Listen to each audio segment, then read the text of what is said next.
Hello and welcome back to Too Many Books. My name is Sean, and today I'd like to talk to you about The Handyman by Bentley Little. This is a fairly recent Bentley Little novel, came out back in 2017 from Cemetery Dance. There are plenty of editions out there, and I will do a comparison of the two. But first I want to give you a brief little book review, and while doing that I'm going to be showcasing the SST edition because it has interior artwork by Ben Baldwin to show off. But anyways, more information on the editions after we're done talking about the novel itself.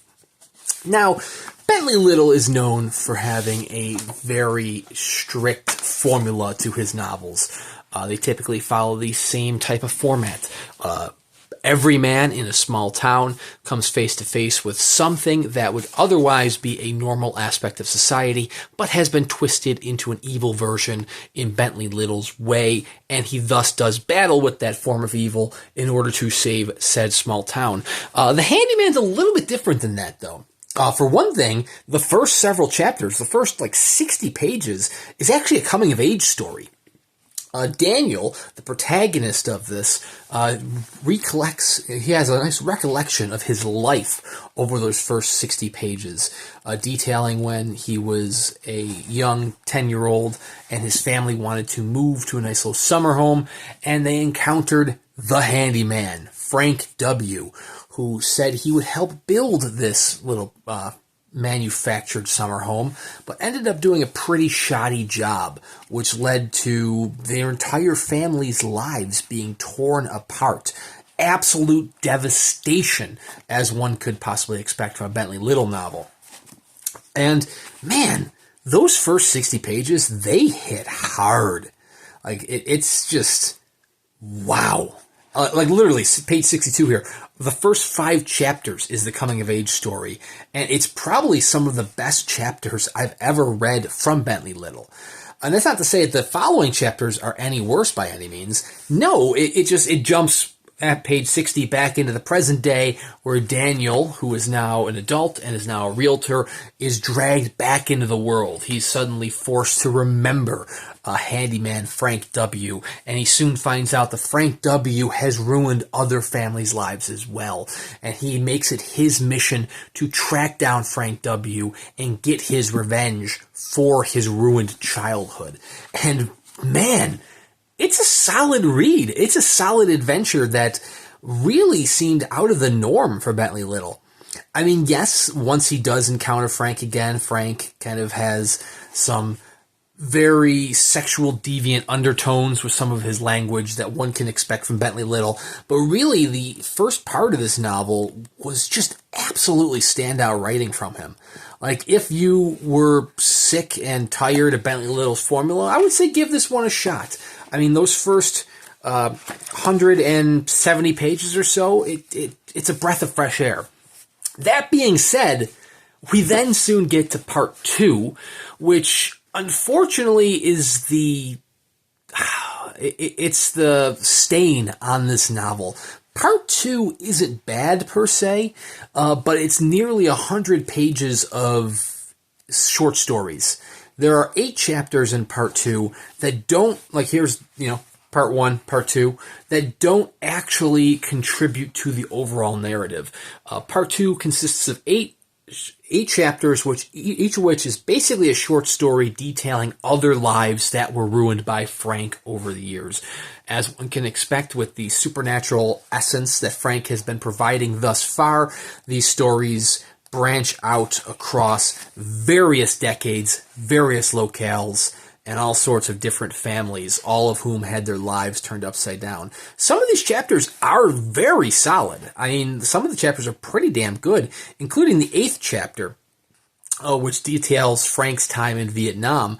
But with the exception of that 8th chapter, none of them really have any importance on the overall narrative, other than giving you glimpses of other lives that Frank has ruined. These characters aren't going to come back, and like I said, only the 8th chapter really plays into Frank's backstory. And just be warned, some of those short stories are pretty dark. I mean, just to provide a trigger warning, one of those short stories, one of those chapters, features rape in a pretty graphic way. And I'm like, damn, Bentley, you need to chill down. You need to just settle down there, my man. But anyways, soon after that, once you get past that part 2, which does have diminishing returns, it honestly could have been cut back to maybe 3 or 4 chapters at most. You then get to part 3, which once again continues Daniel's story as he tries to track down and combat Frank. What you end up getting is a little bit more of the traditional Bentley Little, kind of turning expectations on its head of good versus evil. But ultimately, it's a pretty fun tale. And unlike other Bentley Little novels, which all end with a little bit of ambiguous nature, leading to more questions than perhaps answers, The Handyman does actually provide answers. I mean, all in all, this is probably one of the most successful Bentley Little novels out there. Probably one of the best ones I've read. And it's a shame they never really got a wide release outside of Cemetery Dance and SST, because, you know, I mean, I think back to some of the Bentley Little novels of the 90s, like The Store and The Mailman, which got wide trade releases. I feel like The Handyman would have done well alongside those. So if you are a fan of Bentley Little, definitely check out The Handyman if you haven't already. But if you weren't a fan of Bentley Little and you're thinking, man, I'm sick of the same novel over and over again, give this one a shot. I mean, yeah, like I said, part 2 does kind of tread the same ground that Bentley Little has in the past and gets a little too much at times. But overall, I mean, it's a pretty solid novel that kind of goes against his norms, especially those early chapters. Part 1, those first 60 pages, where it's like a coming-of-age story, is superb. And it leads into a good segue for the remainder of the novel. If you are looking to buy a copy, there are plenty of copies available in all sorts of shapes and formats. Obviously, the one I've been showcasing here is the SST numbered edition, which came back out in 2018. It was limited to 450 copies, signed by Bentley Little. It does feature interior artwork by Ben Baldwin, which I've showcased here in the video. Believe it or not, this edition from SST is still available directly from Paul. So, I mean, 7 years old, and you can still buy this brand new from the publisher, which is wild, because SST has a ton of sold-out titles from over the years. And yet, The Handyman is hanging in there. But the more readily accessible one are going to be the Cemetery Dance editions, of which there are 3 of them. Unfortunately, I only have the one to showcase here, which is actually the rarest of them. This was the limited edition, the first title in their Graveyard Editions line. It has, you know, a nice little stamping on it, a leatherette cover reminiscent of perhaps a Easton Press title, although Easton Press uses a much nicer leather as opposed to this leatherette. And does have a little bit nicer production value. The production value for the Graveyard Editions is certainly fine enough. I mean, this was, I think, $50 when it first came out, and it's really good at $50. It does have, you know, a signature from Bentley Little, limited to 500 copies, but I believe it is sold out. They also released a trade hardcover and a trade paperback, both from Cemetery Dance. I don't have either of those to showcase here, but those should be very easy to find on the secondary market if they're not available still through Cemetery Dance. I believe the paperback is. I think the hardcover might be sold out, though.